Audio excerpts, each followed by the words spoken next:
აქ არც ქალაქია და არც სოფელი. ამ სიტყვებით შეხვდნენ დღეს ქვემო ბოლნიში მცხოვრები 2008 წლის აგვისტოს ომის შემდეგ ჩასახლებული დევნილები, ტოლთა და განსახლების მინისტრს.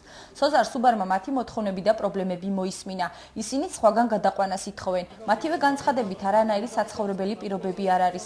როგორც იძულებით გადაადგილებული პირები ამბობენ, არ აქვს სარწყავი და სასმელი წყალი, სასოფლო-სამეურნეო მიწის ფართობები და რაც ყველაზე მნიშვნელოვანია, მომავალი თაობის განვითარების შესაძლებლობა ნაკლებია. აქ არ არის არც საბავშვო ბაღი, არც ახალგაზრდებისთვის რამე განათლების მიღება. ჩვენ გვაქვს ცუდი პირობები, არ არსებობს სასმელი წყალი, სარწყავი წყალი, საცხოვრებელ ფართებში არ არის ის პირობები, რომ იცხოვრო. სირისტია პირველ სართულებზე საერთოდ არ იცხოვრება. ჩვენი მოთხოვნა განსახლებას ვითხოვთ კერძო სახლებში. როგორც მე გავიგე, პერსპექტივაში ეს საქმე უნდა დაიძრას და ჩვენ ალბათ გაგვიყვანენ აქედან. საქართველოს ოკუპირებული ტერიტორიებიდან იძულებით გადაადგილებულ პირთა განსახლებისა და ტოლთა მინისტრის განცხადებით ის ხვდება ქვეყნის მასშტაბით ჩასახლებულ დევნილებს, რათა ადგილზე გაიცნოს პრობლემები და მისი მიხედვით განსაზღვროს პრიორიტეტები. მისივე თქმით, სამინისტრო აქტიურად ახორციელებს სოფლად სახლის შეძენის პროექტს. სოზარ სუბარმა ქვემო ბოლნიში ჩასახლებული დევნილების მონახულების შემდეგ ის სახლები დაათვალიერა, რომელიც სამინისტრომ ბოლნიში მცხოვრებ იძულებით გადაადგილებულ პირებს შეუძინა და მან აღნიშნა, რომ ქვემო ბოლნიში ჩასახლებული პირების განსახლების საკითხი პროექტით გათვალისწინებულია. ქვემო ბოლნის რაც შეეხება, მან არის შეიძლება ითქვას ერთი უმთავრესი პრობლემა.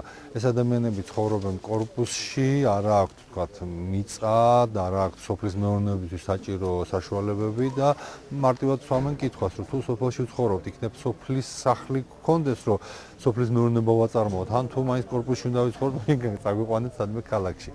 და ჩვენ სწორედ ერთ-ერთი პროგრამა, რომელიც ძალიან აქტიურად ავამუშავეთ, არის სოფლად სახლის შეძენის პროგრამა. ეს არის პროგრამა, როცა 20,000 ლარის ფარგლებში ადამიანებს, რომლებიც აკმაყოფილებენ შესაბამის მონაცემებს, თვითონ პოულობენ ეს ადამიანები სახლს და ჩვენ ვეხმარებით ამ სახლის ყიდვაში, გაფორმებაში 20,000 ლარის ფარგლებში. ეხლა ეს რომ სადაც ვიმყოფებით, სახლი რომელიც დავათვალიერეთ, სწორედ აი ამ ფარგლებში შეძენილი ერთ-ერთი სახლია, თვითონ ქალაქ ბოლნიში და მართლა რა ვიცი, მე მგონი ეს ის ადგილია, სადაც ადამიანი შეძლებს რომ ნორმალურად იცხოვროს და არც ველოდი ჩვენ ასეთ დახმარებას და ამ ასეთ იმას.